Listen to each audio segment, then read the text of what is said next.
How does ice melt affect sea level rise? Let's find out with this awesome experiment.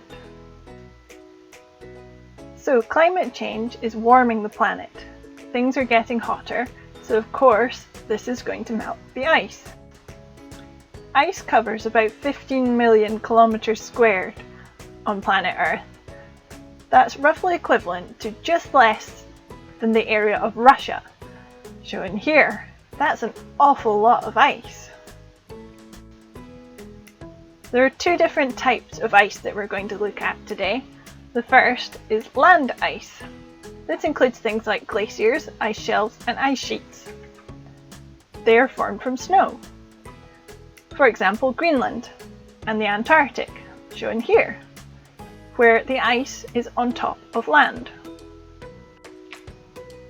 Does anyone know what this is a picture of? Have a guess.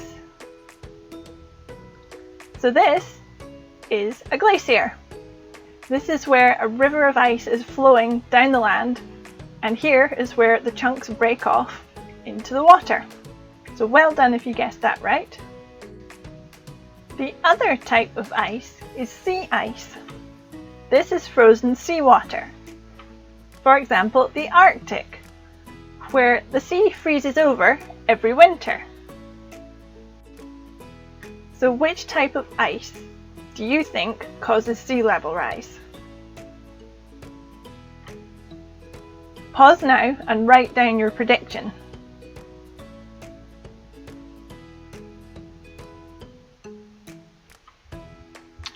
Right then, let's find out.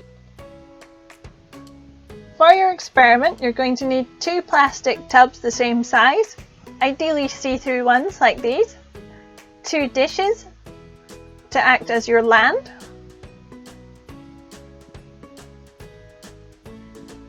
a bunch of ice cubes, and some water. So you can see I've got 900 ml of water. I'm going to put all the water into this tub here.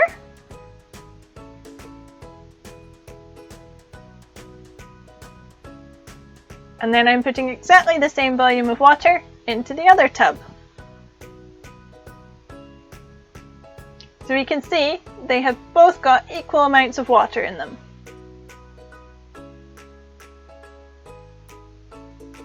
Now I am adding some ice cubes. I've dyed these ice cubes so you can see them a bit better. It's just blue food colouring. And on the left hand side, the ice cubes are going on my land. So this is the land ice.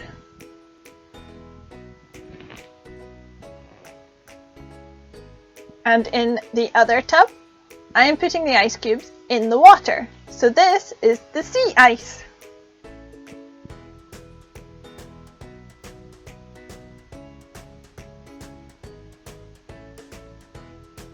Make sure you put an equal number of ice cubes in each tub to make it fair.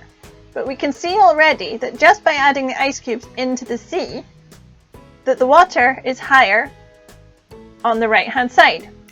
But we're interested what happens when the ice melts. So I am marking the starting level of the water in each tub.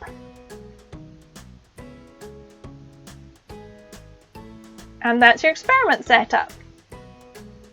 So, about an hour later, we can see some of the ice cubes have melted, and 2 hours later, the land ice is starting to melt.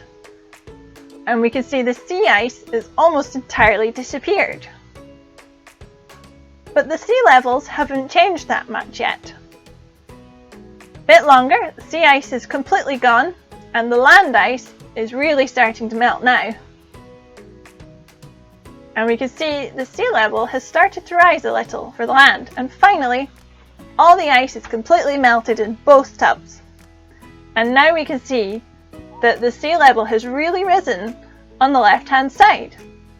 So that's the land ice. I hope you enjoyed that experiment. So, did you find out which type of ice causes sea level rise?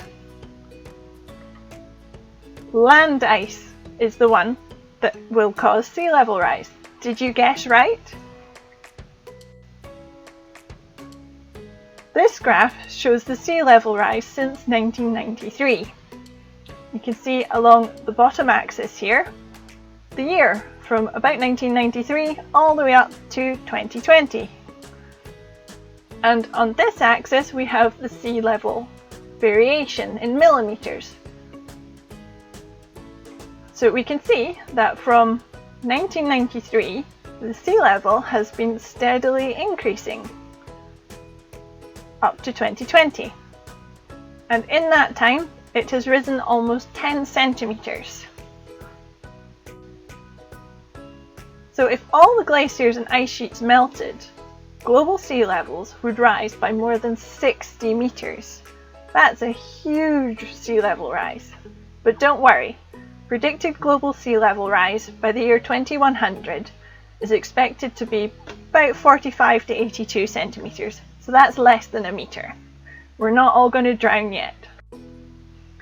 You can find out if you're going to get flooded. Have a look at this link here and find where you live. You can put what sea level rise you want to check out and the map will show you what areas will flood. So we can see here for Oban, if the sea level was to rise by 9 meters, all the areas shown in blue would be underwater.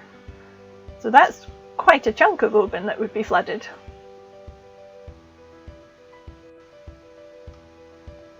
So please do take a photo of your experiment. Save a screenshot of your flood map if you look that up and share them with us. You can share them with us on Facebook or you can email it to us. We'd love to see what you guys have discovered and been up to. You can also download our icy word search to have some fun. If you're a teacher, please do fill in our feedback form. We really appreciate learning what you guys have enjoyed and what we can do to improve.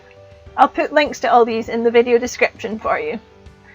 So thank you very much for joining us today. I hope you have enjoyed it and we look forward to seeing you again soon.